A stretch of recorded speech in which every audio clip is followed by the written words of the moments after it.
إن الحمد لله نحمده ونستعينه ونستهديه ونستغفره ونؤمن به ونتوكل عليه ونعوذ بالله من شرور أنفسنا وسيئات أعمالنا من يهده الله فلا مضل له ومن يضلل فلا هادي له أشهد أن لا إله إلا الله وحده لا شريك له وأشهد أن محمدا عبده ورسوله اللهم صل على محمد وعلى آله وأصحابه ومن تبعهم بإحسان إلى يوم الدين. الله توكلنا اللهم فقهنا في الدين وعلمنا التأويل واهدنا إلى سواء السبيل. اللهم اجعل اجتماعنا اجتماعا مرحوما وتفرقنا من بعده تفرقا معصوما.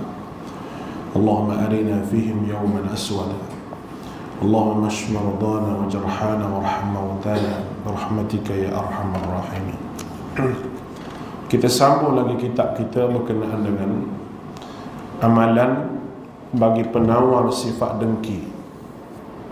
Kita telah sebut pada kuliah yang lepas berkenaan dengan bahayanya sifat dengki ini yang boleh menjahanamkan seluruh amalan kita. Dan penyakit dengki ini tidak ada ubat kecuali orang itu tahu bahawa benda yang didengki ini boleh membawa kepada kemudaratan dia apabila bertemu dengan Allah Ta'ala di yaumil akhirah, di hari akhirat. Ubat yang perlu dilakukan adalah seorang itu perlu mengetahui hukum disebabkan dengki itu serta setiap perkataan dan perbuatan yang boleh menyebabkan kedengkian itu berlaku. Kerana apabila seorang itu mengetahui perkara itu, maka setiap tingkah lakunya perlu bertentangan dengan perkara itu bagi mengelakkan daripada terjadinya perasaan dengki terhadap orang lain. Antara amalan lain yang boleh dilakukan adalah dengan memuji orang yang didengkinya serta menzahirkan perasaan sukacita dan gembira dengan nikmat yang dimiliki oleh orang lain serta merendahkan diri. Hal yang demikian boleh menyebabkan musuhnya itu bertukar menjadi kawan bagi dirinya. Sifat dengki dalam dirinya juga akan padam dan terlepaslah dia daripada dosa dan siksaan disebabkan sifat tercela itu. Firman Allah Ta'ala, idfa' billati hiya ahsan fa idzal ladzi bainaka wa bainahu adawatun ka'annahu waliyyun hamim. Yang bermaksud, tolaklah kejahatan itu dengan kebaikan, dengan cara yang lebih baik. Apabila kita berlaku demikian, maka orang yang menaruh permusuhan terhadapmu pada awalnya dengan serta-merta menjadi seolah-olah sahabat yang qarib. Kamu perlu mengetahui manusia itu mempunyai tabiat menyukai apabila kawan dan saudaranya itu mendapat nikmat, tetapi membenci apabila musuhnya itu mendapat nikmat. Membenci orang yang mengganggu kawan dan saudaranya, tetapi menyukai pula ada orang yang mengganggu musuhnya itu. Oleh itu, sekiranya kita tidak mampu menyamakan antara saudara kita dengan musuh dalam menyukai atau membenci, kita perlu melepaskan diri daripada dosa dengki dengan dua perkara. Yang pertama, jangan menzahirkan sifat dengki itu dengan lidah, anggota dan setiap pekerjaan lakukan. Hal ini jelaskan oleh hadis Nabi SAW.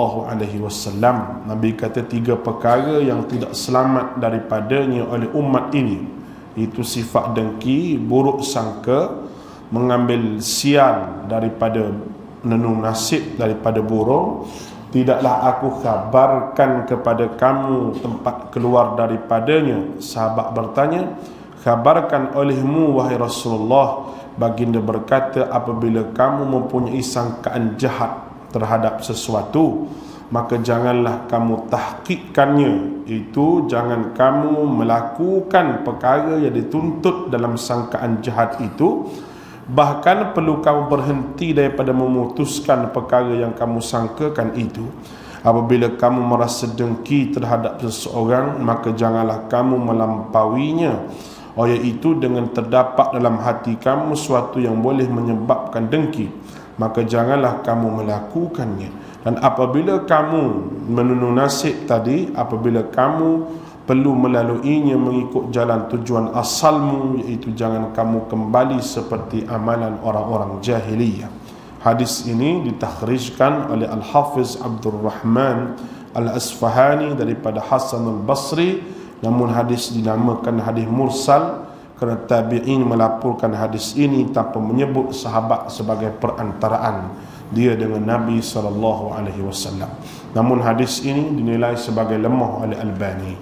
Baik, yang kedua, membenci diri kita sendiri daripada menyukai hilangnya nikmat yang diberikan oleh Allah Ta'ala kepada sekalian hamba-Nya.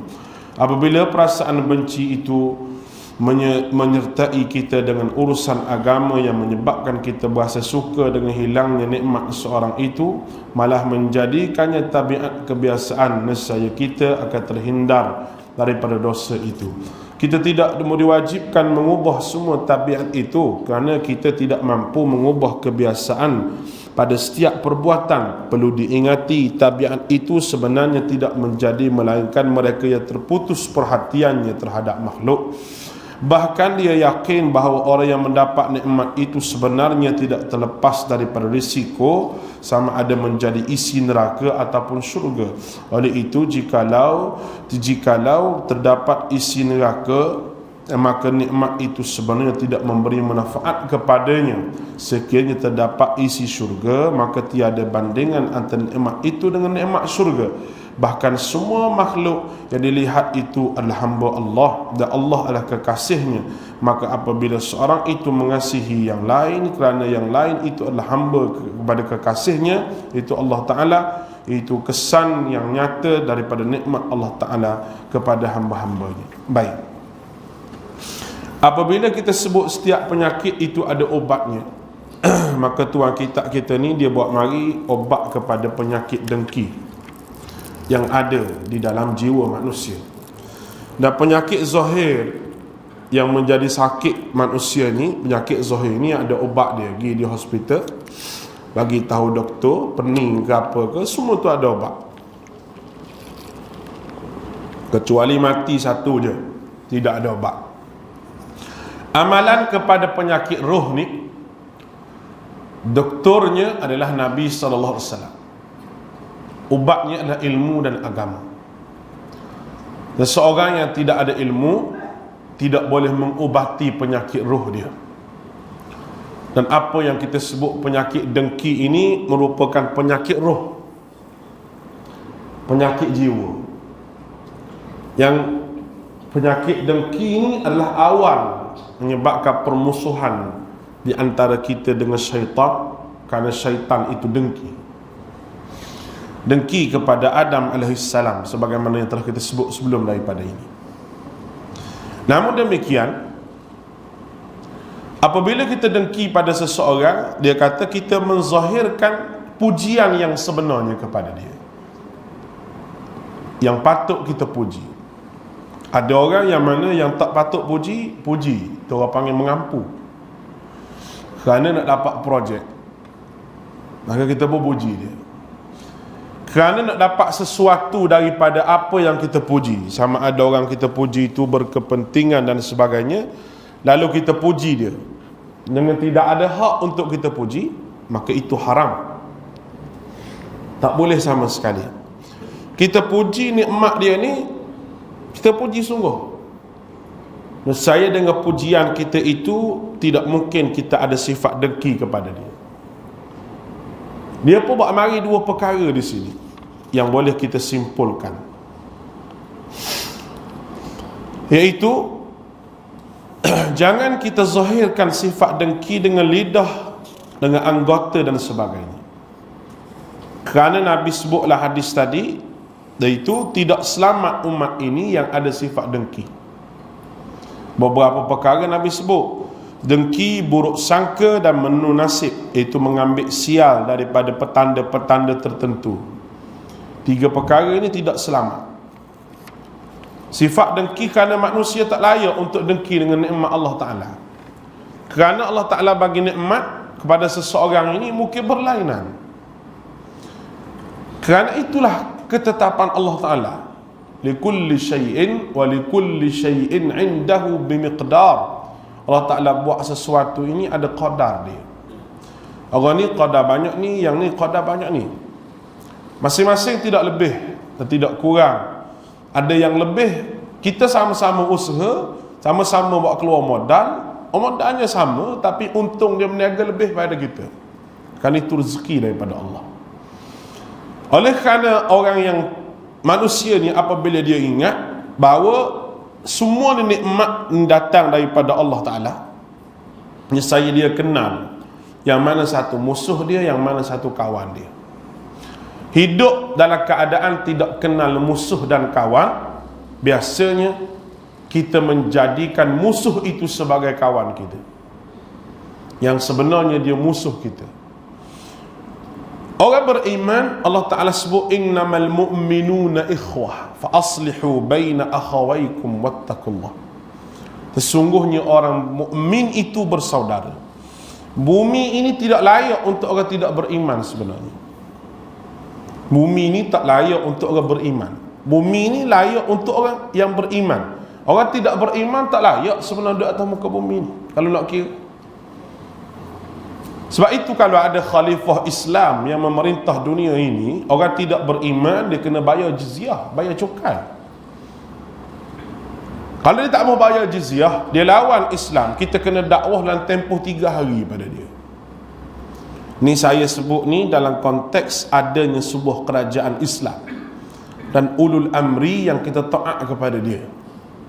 Di peringkat dunia lah, peringkat dunia. Nescaya dia tidak mahu juga, bayar jizyah pun tidak mahu. Dia hidup dalam keadaan melawan Islam, maka pada masa itu diisytiharkan perang kepada dia. Itu hukum. Ni bukan ISIS ke apa ni, ni hukum. Zaman sekarang tidak ada khalifah, jadi hukum ini nak diguna pakai untuk lawan orang, untuk serang orang main-main, tak boleh. Tidak ada khalifah. Nak khalifah dengan siapa? Golongan-golongan berbai'ah dengan Khalifah Abu Bakar Al-Baghdadi daripada ISIS contoh dah. Ini bukan khalifah. Siapa hak lantik jadi khalifah? Dan apa syarat dia untuk jadi khalifah? Tak cukup syarat. Maka berlakulah ekstrim terhadap kefahaman Islam yang sebenar. Sebenarnya Islam tidak faham begitu. Islam tak suruh begitu. Islam biar jelas dulu siapa dia ulul amri. Biar jelas dulu. Sebab itu kalau kita nak pergi panjang sikit lagi lah, ulama-ulama zaman dulu dia tidak terfikir untuk mengubah pemerintah ini dengan sistem demokrasi, kerana mereka tak nampak jalan kecuali satu je, dengan sistem pertumpahan darah. Maknanya dengan perang sahaja mereka boleh nampak akan berubahnya sebuah kerajaan. Oleh kerana itu ulama meletakkan taat kepada pemimpin menjadi satu kewajipan dan lawan jadi penderhaka. Kalau kita nak pakai hukum tu dalam negara yang amalkan demokrasi, letih. Letih lah. Kenapa saya kata letih? Naik kerajaan satu, kita kena taat kerajaan ni, jangan lawan. Lawan penderhaka. Dan slogan itu yang disebut. Sekarang ni kerajaan lain, sudah. Nak lawan taat hak tu ke nak taat hak ni? Jadi ketaatan itu bukan kepada pemimpin parti politik, tapi ketaatan itu kepada pemimpin. Politik adalah satu wadah satu tangga untuk mencapai matlamat tertentu daripada orang tertentu yang kadang-kadang merosakkan umat ini kerana terlalu kuat berpolitik, sehingga berlakunya hukum dalam masalah politik. Yang dikafirkan, yang dimunafikkan, macam-macam istilah yang keluar, ia akhirnya berpecah sama sendiri. Sepatutnya umat Islam ini di atas dasar innamal mu'minuna ikhwah. Umat Islam ini bersaudara, kenallah siapa dia musuh, siapa dia lawan dan siapa dia kawan. Ni dengan mukmin sama-sama mukmin berdengki, dengan hak tidak mukmin jadi kawan. Satu masalah yang besar. Nak bela Islam, semua orang Islam kena bersatu daripada mana-mana parti. Semua. Tak kira lah hak hijau ke, hak biru ke, hak oren ke, hak merah ke. Kena bersatu. Bukan bersatu atas dasar satu parti, satu kumpulan, dan mengatakan kita bersatu atas dasar bangsa dan bela Islam. Tak betul. Kenapa dengan dia hak Islam juga awak buat balas, dengan dia hak Islam awak boleh terima? Sepatutnya begitu. Nak setuju tak mau setuju, tuan-tuan punya pasal lah, sebab mana ni kuliah saya. Tak, tuan-tuan tak setuju, tuan-tuan balas malam esok dalam kuliah lain. Hak mana boleh kuliah. Tapi itulah asas kepada perpaduan umat. Semua orang beriman kena bersatu. Semua. Kalau nak sebut pasal kesatuan Islam, daripada mana-mana parti. Sekarang ni Islam terancam, kita kata Islam teraniaya, Islam dikena, ditekan, di macam-macam. Tak apa, kita terima. Baik, kita bersatu sama-sama. Semua sekali kena bersatu. Kenapa awak pilih satu hak ni? Tak apalah, baguslah, kita tidak menghalang. Tapi hak di sana tu kata begitu, kata begini, kata begini. Ini hukum politik, ini bukan hukum agama. Kena beza dua benda ni. Allahu Akbar. Berat untuk saya sebut, tapi kena sebut juga. Saya takut mati malam ni Allah Ta'ala tanya saya. Jadi jelas lah. Dah ustaz puak mana, ikut aku puak mana pun. Hak temu tak perlu tanya. Nah, hak tak ada puak pun tak apa. Dalam Quran ni 3 puak je. Orang beriman, hak kafir, hak munafik. Asasnya 2 je. Islam dengan kafir, tu je. Nak jadi apa, jadilah. Nak main politik cara mana, mainlah. Nak buat apa, buatlah. Tapi jangan tinggal. Kita ni duk mukmin ke, duk kafir ke, duk mana ke, hak tu je kita kena tengok. Jangan sembang banyak sangat lah. Jangan sembang banyak sangat. Lagi banyak sembang, lagi banyak kesilapan. Dan sifat dengki ini didatang daripada seorang yang nak supaya nikmat yang ada pada kawan dia itu tidak ada. Sebab tu dia kata cara yang pertama kena ingat bahawa dosa dengki ini besar. Dan cara yang kedua, sebagaimana kita tidak suka hilangnya nikmat pada diri kita, jadi apa faedahnya kita nak benci pada orang lain, nak dengki pada orang lain supaya nikmat itu hilang daripada dia? Sebab awak sama-sama manusia. Awak juga manusia, dia juga manusia. Awak tidak mahu nikmat yang Tuhan bagi kepada awak itu hilang, begitu juga dengan orang tu. Jadi kalau awak ada perasaan tidak mahu nikmat itu hilang daripada diri awak, nescaya orang lain pun begitu. Jadi buat apa awak dengki dengan dia? Islam mengajar begitu. Dan nak buang tabiat manusia, nak cabut 100% ni tak boleh, kecuali diajar dan dididik, baru jadi. Nak buang tabiat manusia yang ada duk buat selama ni 100% nak buang agak sukar, kena mujahadah yang banyak. Tetapi perlu diajar, perlu dimainkan psikologi dia. Kalau mu tak suka orang curi harta mu jangan curi harta orang. Kalau kamu tidak suka dizalimi, maka kamu jangan menzalimi orang lain. Kalau kamu tidak suka dibenci, dikhianati, maka jangan khianat dan benci orang lain. Kalau kamu tidak suka nikmat itu hilang pada diri kamu, kamu juga jangan dengki pada orang lain. Ini ubat 2 perkara disebut oleh tuan kitab ni. dalam bab dengki ini. Baik, bab yang ke-11, kedekut dan sayang harta. Orang kita ni kedekut haji bakhil dia panggil. Kedekut macam mana tak tahulah. Ketahuilah, sifat kedekut itu sebahagian daripada perkara yang besar dan sebesar-besar penyakit batin yang membinasakan. Kerana Allah menegaskan, wa may yuqashuha nafsihi faulaika humul muflihun. At-Taghabun ayat yang ke-6. Dan ingatlah, siapa yang menjaga serta memelihara dirinya daripada dipengaruhi oleh tabiat bakhilnya, maka merekalah orang-orang yang berjaya. Siapa yang jaga diri dari dipengaruhi dengan tabiat bakhil, faulaika humul muflihun, maka itu adalah yang muflihun. Kerana dalam Quran jihad ada dua, jihad nyawa dan jihad harta. Selepas ayat jihad nyawa, waqatilu fi sabilillahi alladhina yuqatilunakum wala ta'tadu innahum la yuhibbul mu'tadin. Lepas daripada ayat itu ada ayat wa anfiqu fi sabilillahi wala tulku bi aydikum ila tahlukah wa ahsinu innallaha ma'al muhsinin. Suratul Baqarah. Ada ayat wa anfiqu fi sabilillah. Jihad tidak akan berjaya kalau tidak ada infak. Dan infak kepada siapa? Fi sabilillah, pada jalan Allah Subhanahu wa taala. Dan orang mukmin tidak dikira mukmin kalau tidak ada infak. Dan untuk menggerakkan dakwah, untuk menggerakkan jihad itu dia mesti infak. Ini agama kita ajar begitu. Oleh kerana itu sahabat dia infak. Lawan kepada infak ini kedekut dan sayang harta.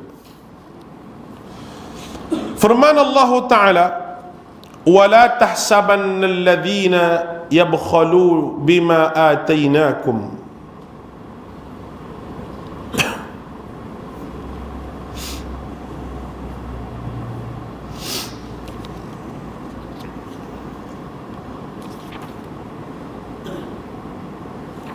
وَلَا تَحْسَبَنَّ الَّذِينَ يَبْخَلُونَ بِمَا آتَيْنَاهُمْ هُمُ اللَّهُ مِنْ فَضْلِهِ وَخَيْرًا لَهُمْ بَلْ هُوَ شَرٌّ لَهُمْ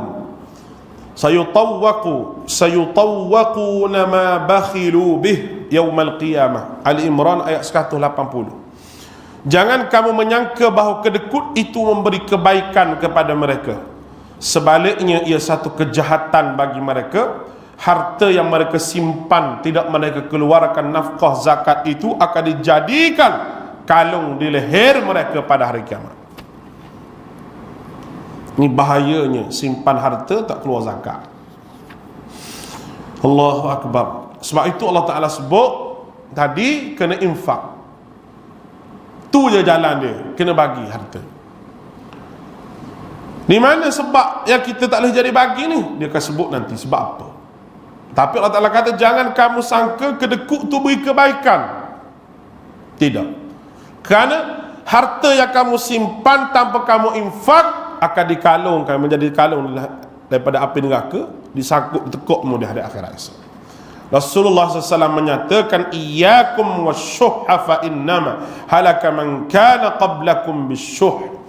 Iaitu jauhi diri daripada sifat kikir ataupun kedekut, kerana sifat kikir itu hanya membinasakan umat yang terdahulu daripada kamu. Ada dah umat dulu yang dibinasakan oleh Allah dengan sebab kedekut. Orang kedekut ni tak ke mana biasanya? Dia tak ke mana, dia rugi biasa. Rugi sungguh. Di antara penyakit psikologi dia panggil penyakit gila, itu kedekut. Kedekut sampai tahap dia rasa berguna semua hak dia simpan. Besi buruk-buruk ke, papan buruk-buruk ke, dia simpan lama. Bini dia kata nak buat apa bang, tak apa, dia simpan dulu.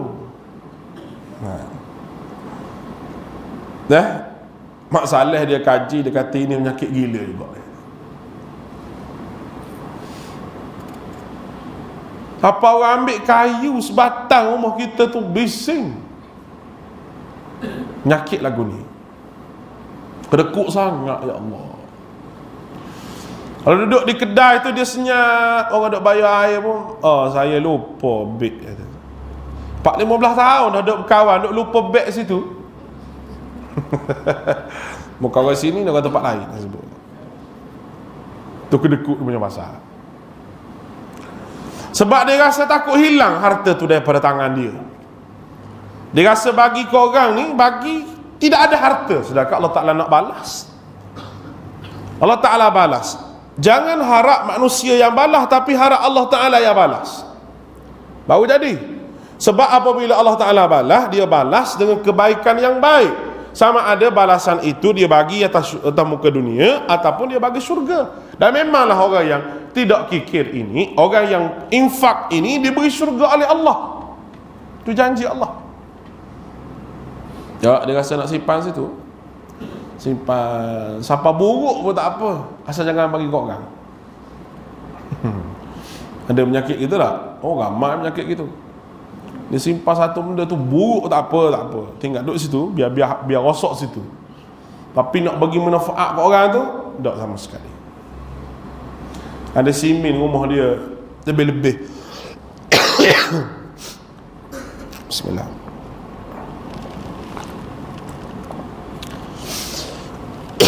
Kalau dia mari masjid pun boleh buat kursi-kursi orang duduk.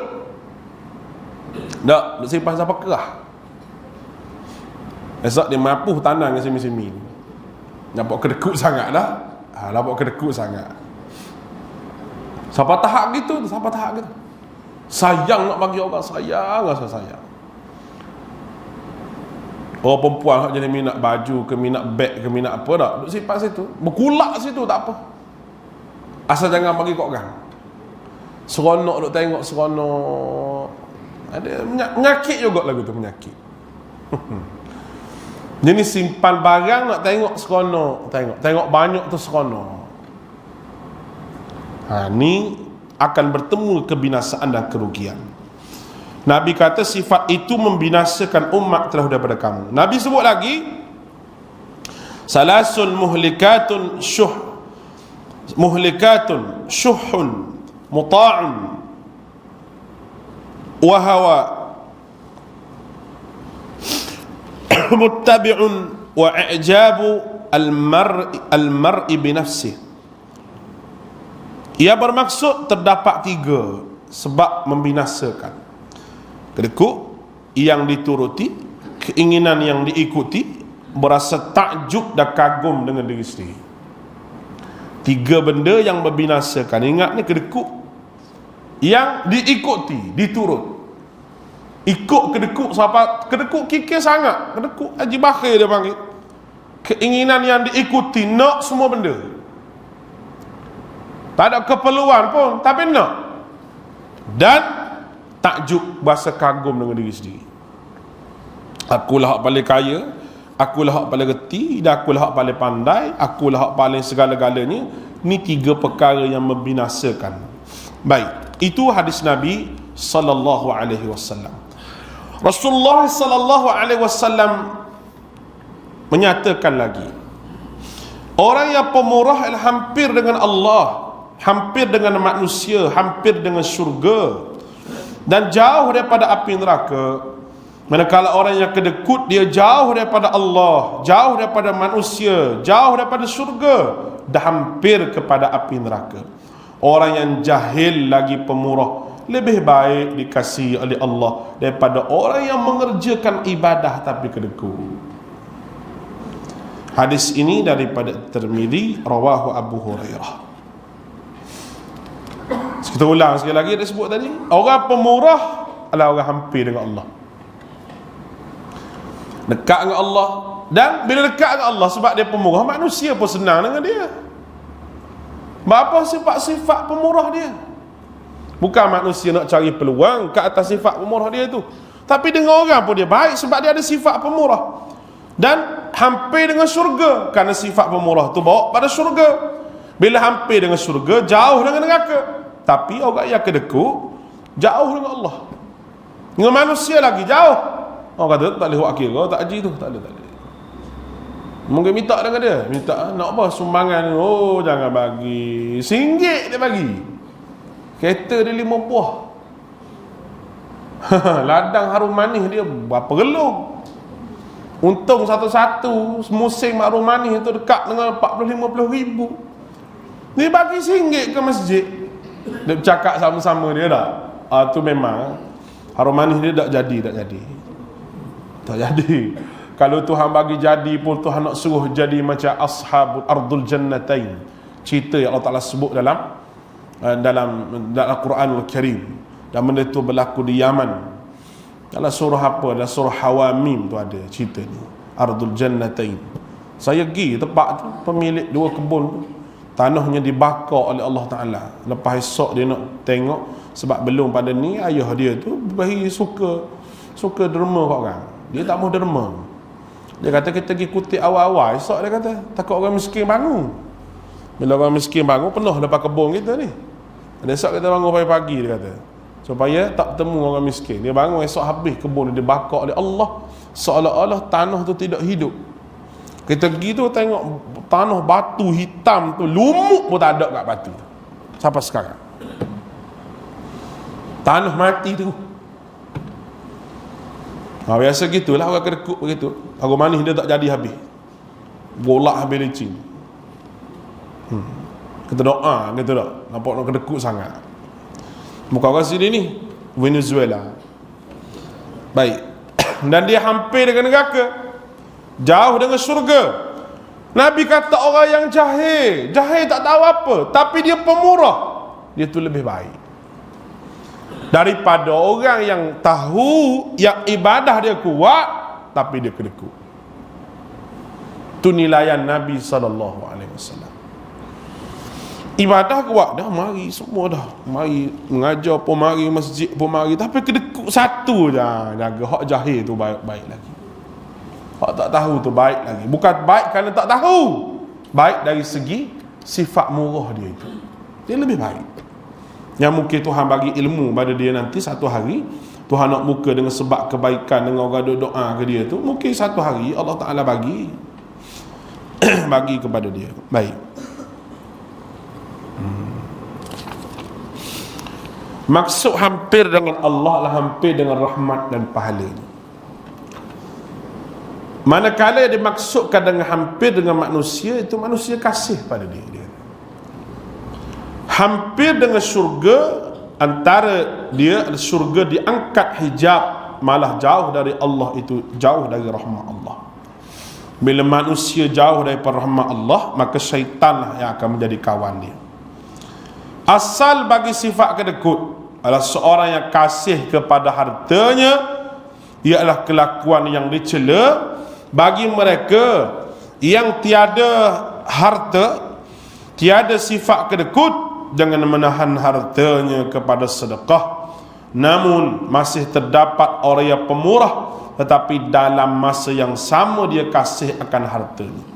Dia memberi sedekah bagi mendapat pujian, disebabkan sifat pemurahnya, maka sifat itu dicela oleh syarak kerana boleh melalaikan daripada mengingati Allah dan memalingkan hati daripada dunia,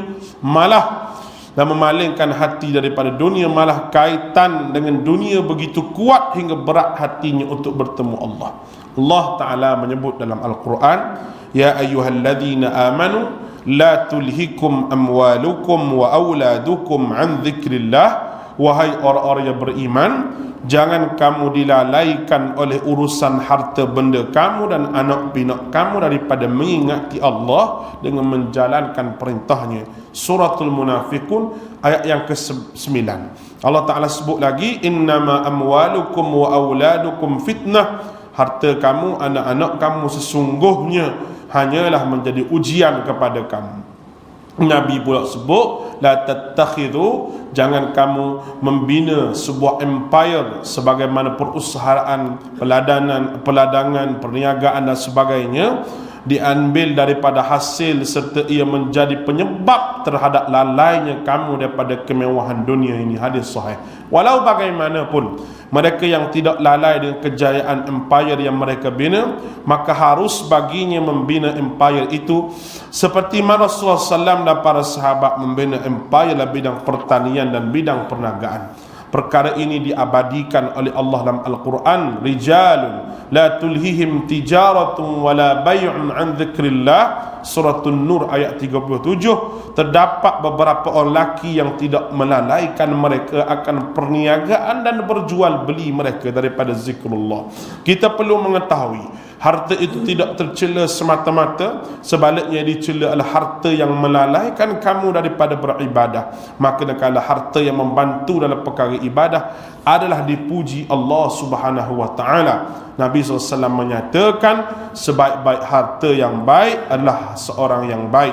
Sebaik-baik harta yang baik adalah bagi seorang yang baik. Tetapi seharusnya kita mencari harta dan bukan hanya untuk memperbanyakkan sahaja, sebaliknya lebih utama mengambil harta sekadar memadai, bertepatan dengan hadis Nabi SAW. Nabi sebut, Allahumma ja'al rizqa ali Muhammad fid dunya kaffah, yang bermaksud, ya Allah, jadikan olehmu rezeki keluarga Muhammad sesuatu yang tidak berlebih daripada yang memadai, bahkan sekadar keperluan sahaja. Hadis ini menunjukkan kepada kita doa Nabi SAW supaya mendapat rezeki sekadar keperluan sahaja. Tidak diharuskan mereka yang berakal berpenat menuntut sesuatu yang lebih daripada kadar keperluan dan tidak mempunyai kebaikan sedikit pun. Baik, tuan-tuan yang dirahmati oleh Allah Subhanahu wa taala. Kemudian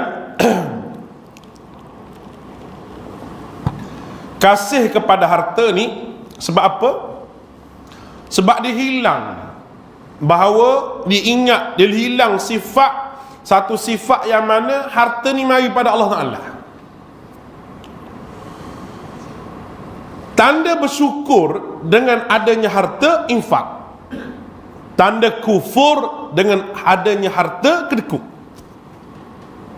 Itu kesimpulan boleh saya bagi. Tanda bersyukur dengan nikmat Tuhan bagi pada kita, sihat, kita ibadah kuat. Tanda kita bersabar di atas penyakit Tuhan bagi, tawakal ala Allah. Tu benda-benda hak dalam kehidupan kita. Nikmat Tuhan bagi pada kita banyak, meniaga kita laku, jual barang laku semua. Tanda bersyukur, sedekah dan zakat. Selagi mana tak ada sedekah, infak dengan zakat ni, kita bukan orang bersyukur. Tanda Tuhan bagi kita makan kenyang, cukup, lengkap makanan kita, tanda bersyukur. Belanja orang lain makan. Kerana apa? Kerana ada orang yang tidak boleh nikmat itu sebagaimana yang kita dapat. Contohnya orang miskin, orang fakir, orang terputus bekalan di tengah jalan. Semua kita kena bantu tu. Kena bantu tu. Orang nak pergi mengaji, nak pergi belajar, kena bantu juga. Pahala banyak ni bantu orang pergi mengaji ni, sungguh. Pahala banyak. Orang je tak nampak. Dia balik jadi ustaz, dia balik apa. Boleh pahala pada kita walaupun kita mati. Ada duit kita RM10 ke RM50 duk bagi ke dia tu. Dia nak buat apa? Dia punya pasal lah. Tapi dia pergi mengaji. Dia beli makan ke, dia buat beli kitab ke, beli apa, kita tak tahu. Tapi dengan hasil kita juga dapat pahala banyak. Tapi orang tak nampak benda tu. Tak nampak sebab apa? Sebab rasa bahawa nikmat Tuhan bagi pada aku. Jadi aku cari aku segalanya aku. Maka rasa hak dia. Oleh kerana itu saya selalu sebut pada tuan-tuan, Tuhan sebut wa anfiqu mimma razaqnakum. Kamu kena bagi apa yang aku beri pada kamu. Makna hak ni hak aku ni. Cuma aku bagi pinjam kepada kamu. Kamu kena hantar pinjaman ini dengan bersyukur. Dan kaedah bersyukurnya, wa may yashkur fa innama yashkuru li nafsihi. Mana-mana orang bersyukur, bersyukur itu balik pada diri dia. pahala bersyukur. Wa man kafara, mana-mana hak kufur, fa innallaha ghaniyyun hamid. Tuhan sebut gitu. Mana-mana yang kufur, aku tak heran, aku kaya. Aku tak perlu pada harta kamu sebab aku beri pada kamu. Aku perlu kamu bersyukur pada aku tu, aku tidak perlu kesyukuran kamu, kesyukuran tu balik pada kamu juga. Kalau kamu tak bersyukur pada manusia, aku tetap jadi Tuhan. Kalau kamu kufur pun aku tetap jadi Tuhan. Tidak mengurang kekuasaan dan kehebatan aku. Tapi kesiannya kamu. Sebab apa? Sebab kamu akan diazab oleh Allah Ta'ala, oleh aku dalam api neraka. Allah Ta'ala kata, wa man yashkur fa innama yashkur nafsih wa man kafara fa innallaha ghaniyyun hamid. Cara Tuhan jentik hati manusia ni, nak suruh rasa bahawa apa yang kita miliki ni bukan hak kita. Orang yang ada rasa ni kedekut mesti tidak ada dalam diri dia. Sayang pada harta mesti tidak ada. Sebab apa? Sebab dia memang rasa bahawa benda ni bukan hak aku. Kedekut dia jaga main. Tuan-tuan, kalau bini hak kedekut tu beli sabun RM2 pun klaim dengan tok lelaki juga. Bukan sini lah. Nak, ada bang RM2 bang. Dah nak beli sabun ni bang, pergi beli. Minta duit. Suami kata duit, ada duit besar ni, tak ada duit halus. Pergi. Dia pergi beli di kedai RM5 harga sabun sebuku. Shampoo ke. Duduk 2 minggu suami ingat nak minta lah. Bang, hak RM5 tu saya beli shampoo tu. Nak claim balik. Kedekut ni. Boleh bini lagu ni susah juga. Kita kata halal lah, tak boleh halal bang. Duit saya, duit awak. Dah mau menikah dengan aku buat apa? Kalau mu tak tolong aku. Nampak ni? Sifat suami isteri ni tolong menolong. Kalau bini tu kedekut, kalau tok lelaki kedekut lain, bini boleh ambil duit dia. Kalau dia tak bagi nafkah, dia tak bagi nafkah kan? Nak senyap-senyap muka beg dia ambil hari. Sebab apa? Dia tak mau bagi nafkah. Tak cukup nafkah. Tu lain, ni cukup lah segala-gala duk bagi ke bini 500 sebulan hak bahagian bini saja. Belanja dapur tok lelaki beli semua sekali. Belanja dapurnya RM500 tu bersih masuk akaun dia. Dia boleh buat beli macam-macam. Beli tudung, beli make up, beli gincu. Gincu berapa RM500 tu? Pakai habis telan, telan. Esok beli hak lain pula lah. Ada duit banyak. Tahu buat simpan. Buat apa duit banyak-banyak? Tapi duduk kedekut situ. Kau tak mau bagi situ, duduk rasa hak dia. Kebetulan cik abang dia ni nak ada duit sikit. Dia pun ada duit sikit. Tak ada duit ke yang mana boleh duit saya. Dia kata gitu. Suami pun senyap lah. Duit mu ikut mu lah. Tapi kalau kau kahwin lain mu senyap sudah lah. Contoh lah tu dah. Sebab tu jangan kedekut dengan orang. Jangan kedekut sampai tahap boros sangat pun tak boleh juga.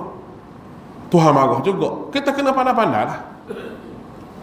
Ada satu benda hak saya baca sifat kedekut ni. Ada masanya haram kita kedekut. Bila yang mari minta tadi betul-betul orang panggil orang mari minta tadi betul-betul keperluan dia nak betul sungguh-sungguh. Dan kita pun tahu dia tak tipu. Dan kita pun ada. Masa tu kena tolong. Haram kita kedekut. Satu lagi wajib kita kedekut. Wajib. Apabila hak mari minta tu memang kaki gelong, kaki dadah ke air ketum ke apa ke, ikutlah lah. Mari duit saya sikit, dia kata gini. Kita tahu masa tu tak bagi duit pun tak apa. Sebab kalau kita bagi, dia pergi beli pay kuda dia pergi beli air ketum dia apa dan sebagainya. Dua keadaan. Haram dan juga wajib. Sehingga kan kalau kita tak tolong orang yang betul-betul memerlukan dia tak tipu kita. Dia memang jenis muka kaki tipu. Sesekali manusia ni ada dia jatuh dalam lembah yang duitnya tidak ada langsung. Tuan hidup atas muka dunia ni mesti ada. Satu hari dia tidak boleh nak buat apa dah kecuali minta tolong orang. Mesti ada. Pada masa itulah baru nampak muka di masjid, setelah projek dihentikan oleh kerajaan. Contohnya tu baru nak cari masjid, duduk masjid pun duduk diam. Orang Kelantan kata macam ayah kena ketik tung kan tahu dah. Senyap duduk gitu. Tak nak kata apa dah. Mana je projek tak jalan. Banyak duit duk sangkut berjuta dia kata. Cari masjid ya. Sepak manusia gitu.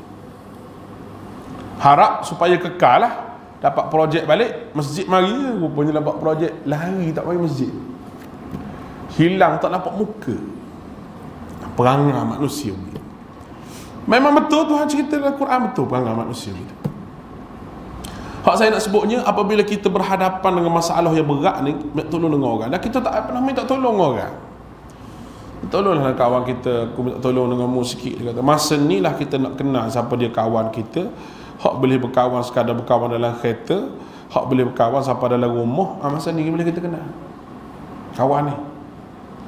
Tolonglah, dia kata, aku tak ada tempat nak bergantung lah ni. Aku gadah lah ni tanahmu ke apa ke, sebagai gadaian, cagaran. Aku nak berduit, nak bayar ni.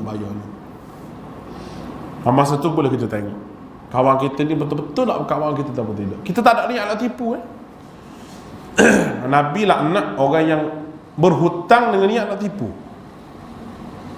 Minta hutang dengan niat nak tipu, dengan niat tak berbayar. Nabi laknat dia. Jangan buat main-main. Dia ni dah nak bayar bila ni, kalau saya punya mungkin lambat sikit. Sebab projek ni nak buat begini mungkin lambat. Nak kata bayar bila tu taklah sampai 5 bulan kita kata. InsyaAllah lah kalau 2-3 bulan tu saya bayar separuh dulu. Dah kita kena ikut lah, bayar separuh dulu. Kecuali ada halangan yang tertentu. Saya biasa dengar orang dia kata kalau duit duduk dengar orang tak payah nak dapat balik. Betul, sungguh. Dia buat khianat pada kita tu, dia niat tak berbayar dah. Ini teruk semua. Orang lagi Mekah pun tipu orang juga. Aku heran sungguh. Dia nak pergi Mekah, jemaah bayar habis, dia tak bayar habis kepada hotel. Baru ni saya gitu ada lagi 2-3 buah syarikat. Tukang masak tu duk mari tahu pada saya, dia kata, oh ustaz, dia kata banyak syarikat Malaysia tak bayar ke dia. Saya kata kat 500,000 juta ada, dia kata. Syarikat tu sikit dia kerja masak, dia masak pada jemaah ni. Jemaah nak pergi ni bayar habis 7,600 lah. Mana ada hutang bayar. Ada nak pergi Mekah hutang dulu. Saya hutang dulu dengan travel, lepas tu sikit-sikit bayar lepas ni. Tidak ada, semua bayar habis. Ni token ni tak bayar habis. Duit pergi ke mana wallahualam. Bukan satu, banyak syarikat yang saya jumpa yang minta tolong kita pun ada. Tolonglah ustaz, dia kata saya sampai Mekah dah tak tahu nak macam mana dah gini. Tak tolong kawan, nak tipu kawan tu. Tapi nak dapat duit balik tu susah sikit lah. Kawan tu pula kena bayar. Kawan kita hak main pinjam duit kita tu lah, dia pula kena bayar usaha dia. Jual ni habis benda jual, nak bayar balik. Sifat yang begitu teruk. Dan orang yang begini biasanya dia ada masalah, iaitu dia belanja lebih daripada keperluan dia. Dia belanja lebih daripada kemampuan dia. Keperluan dia begini je, tapi belanja tu lebih. Kemampuan dia begini je, tapi belanja tu lebih daripada kemampuan. Siapa-siapa pun. Dan orang yang nampak duit banyak depan mata dia ni, 1 juta, 2 juta, dia tak nampak lain, nampak duit. Tuan-tuan jangan cakap dah. Kalau tak ada uji, mari 2 juta, gelap mata. Sungguh gadah habis prinsip apa semua tak ada, tinggal habis duit punya pasal. Duit ni hantu besar, nampak je ketah gitu tu. Nampak je ketah gitu, tapi hantu besar ngosip manusia hari-hari dengan tak ada duit. Siapa dia mari pada saya tu cerita Allah, kesian. Sampai di Madinah tak ada hotel tak ada nak masuk. Tunjuk booking Arab ni, booking dia kata, booking apa? Dia kata booking ni betul ni, tapi aku suruh bayar berapa hari bulan. Arab ni kalau dia suruh bayar 6 hari bulan, 6 hari bulan. Bayar 7 hari bulan, dia hantar semula deposit kita. Batal dia kata, sebab ramai lagi orang nak bayar ke dia. Tak kira lah kawan ke siapa ke, straight nega. Tu satu kes lagi, duduk 2-3 hari Madinah. Mekah patut duduk 6 hari. Jadi duduk 2 hari, tuan hotel tu halau keluar. Keluar dah, tak ada orang nak masuk. Jemaah telefon, macam mana ni, kena keluar ni. Bos tak bayar habis. Ke hotel tu, bayar 2 hari. Bagi tahu tuan hotel, tak boleh ke nak sambung lagi. Kita tolong cakap dengan dia. Bos duduk Malaysia tu. Aku jumpa bos tak aku sepak sungguh. Nak cakap, dia kata tak boleh lah. Dia kata mana boleh. Booking 2 hari lah dia kata. Kena pergi cari hotel lain pula, jauh pula kena cari hotel. Janji hotel dekat, pakej 7,000 lebih. Jadi kalau kerajaan Malaysia menguat kuasa ke undang-undang umrah ni munasabah lah. Saudi kuat kuasa pun munasabah. Banyak sangat penipuan yang berlaku. Nipu tu banyak. Sedih kita tengok. Sebab apa? Sebab dengan duit je, berasa tak cukup, berasa apa. Siang orang nak pergi Mekah. Allahu Akbar. Saya lama bawa orang pergi Mekah ni. Macam-macam dugaan, macam-macam benda kita tengok, macam-macam kerana kita hadapi. Sampai saya pun kena tipu juga. Banyak juga sakit juga kepala. Tapi alhamdulillah lah. Tak apalah, hak tipu tu tipulah. Cuma saya nak bagi tahu bahawa setiap ilmu yang Allah Ta'ala bagi tu harganya amat mahal. Kita kena tipu dengan orang ni, kita baru tahu lubang mana orang boleh tipu kita. Walaupun kena tipu hampir 160,000 lebih, tak apalah. Tapi itulah mahalnya harga ilmu tu. Tuhan tak bagi saja. Kalau kita pergi ngaji habis ratus-ratus ribu, ilmu yang Tuhan nak bagi ni mahal juga. Tahu dah lubang mana mau nak tipu aku. Kalau orang pergi Mekah, dia kata dia booking flight, kita pun ambil nombor tiket, e-tiket flight tu, kita check betul tak. Dia kata booking hotel, ambil nombor booking. Ada pelajar-pelajar di sana, send ke pelajar di sana, kamu tengok nombor booking ni ada ke tak.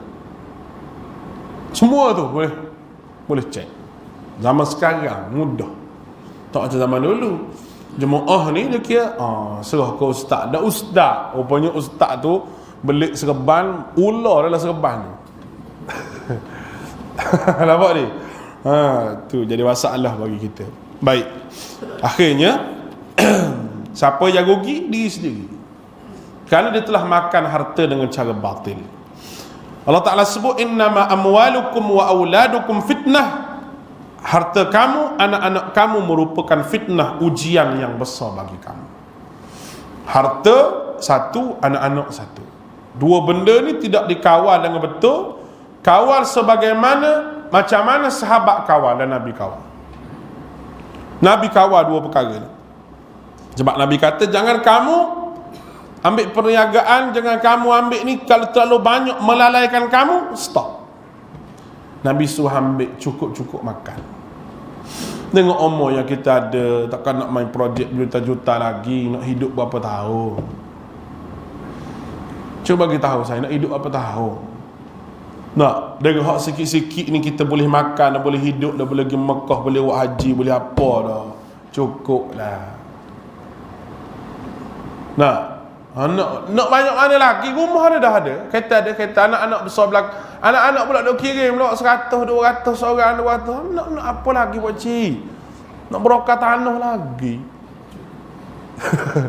Nak berokah tu mapuh bahan tanah lah sekali. Itu bahasa yang sesuai bagi orang tak kerti. Allah Abu Ustaz cari-cari rezeki sambilan. Aku ingat keperluan kemahuan kita. Ni Nabi sebut ni. Kalau keperluan kita, sila ambillah keperluan banyak mana pun. Kalau bukan keperluan kita, tak, tinggal. Kerana itu membinasakan kita.